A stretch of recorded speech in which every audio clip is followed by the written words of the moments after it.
My name is Chelsea, and today we'll be talking about chicken buffalo dip. Do you get invited to events and have no clue what to make? Well, look no further. We've got a wonderful dip that is fast and easy to make that everyone will enjoy. Today I will be showing you the utensils, ingredients, and process to make this wonderful buffalo dip. About 3.5 years ago, I came across chicken buffalo dip at my sister's baby shower. She was craving it really bad and really wanted it, so she ended up bringing it. It ended up being a real big hit, and everybody kept wanting more, but it was completely gone.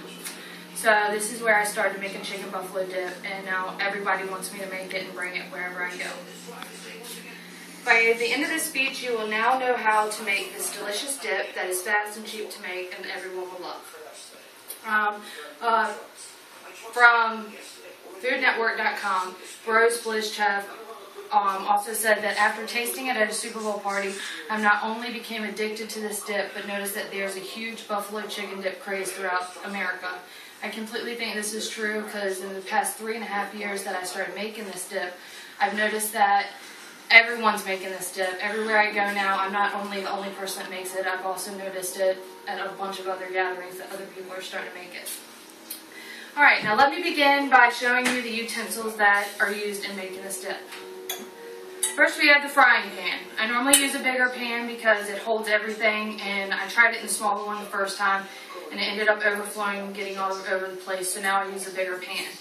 I used a wooden spoon normally is what I use to mix stuff around because it's easier for me to chop up the cream cheese as I'm mixing everything up.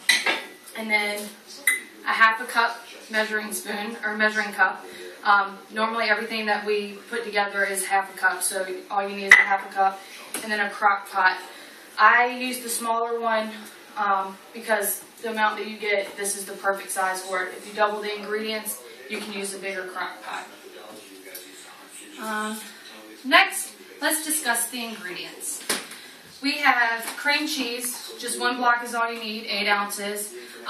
Like I said, if you want to make double the amount, all you do is just double all these ingredients. So we've got a block of cream cheese, 8 ounces.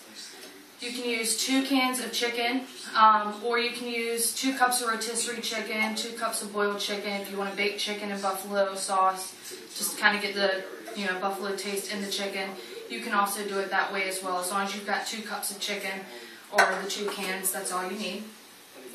Also, buffalo sauce, 1/2 cup. I always use Frank's Red Hot. I've come to find out it tastes the best. Some people use Texas Pete buffalo sauce. Others use, the Food Line brand or Kroger brand.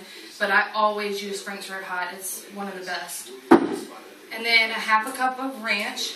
A lot of people go fat-free route because, everybody these days wants to cut fat wherever they can, and they'll also use the fat-free cream cheese. But I go all the way and use the buttermilk. And then you also have the chips to use to dip it. Some people will use Fritos. And then you have Colby Jack shredded cheese.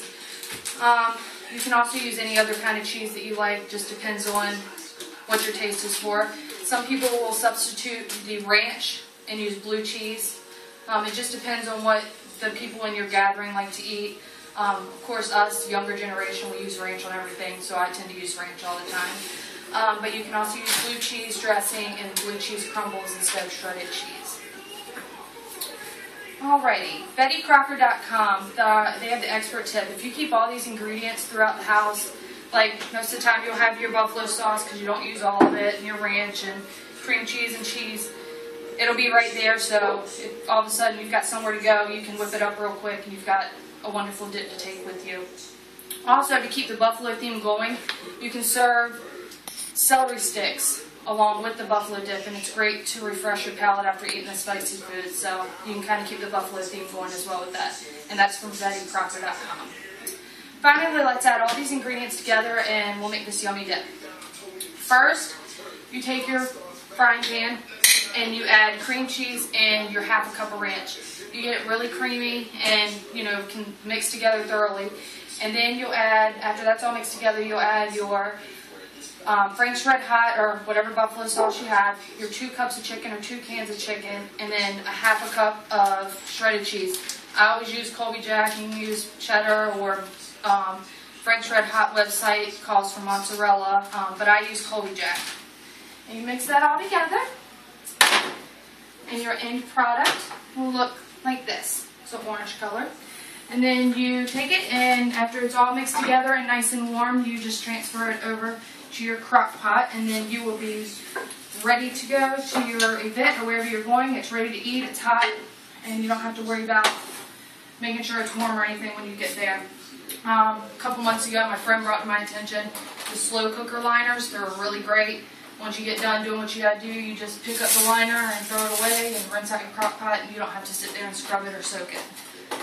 So I've come to find out these are great. Also at the end, you want to sprinkle some shredded cheese on top of your dip. That'll give you a wonderful topping.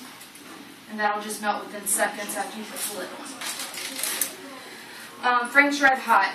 A lot of the websites that you go to for the recipes will tell you to do it in a oven-safe dish and to bake it. But I prefer to do it in a crock pot because, like I said, it's quick, it's easy. You take it where you got to go, and it's already ready to go, and you can just go ahead and eat it. You don't have to worry about cooking it and taking that extra time. So Frank's Red Hot said the slow cooking method combined as followed, but you do it cold. You combine all the ingredients cold, and then you put it in the crock pot for 15 minutes on high, and then you add the cheese on top after, or excuse me, an hour and a half, and then you add the cheese on afterwards. Or you can do it on medium or low heat and do it for 2.5 to 3 hours, depending on how much time you have if you want to take the slower route. Also, Barbara Witherspoon on food.com, her recipe said that you can mix the ingredients cold together, like I'd stated before, and you just put it in a oven-safe dish, preheat the oven to 350 degrees, cook it for 15 minutes, and then take it out, sprinkle cheese on top, cook it for another 10 to 15 minutes, and you can cook it that way. It just depends on how much time you have and which way you would like to cook it.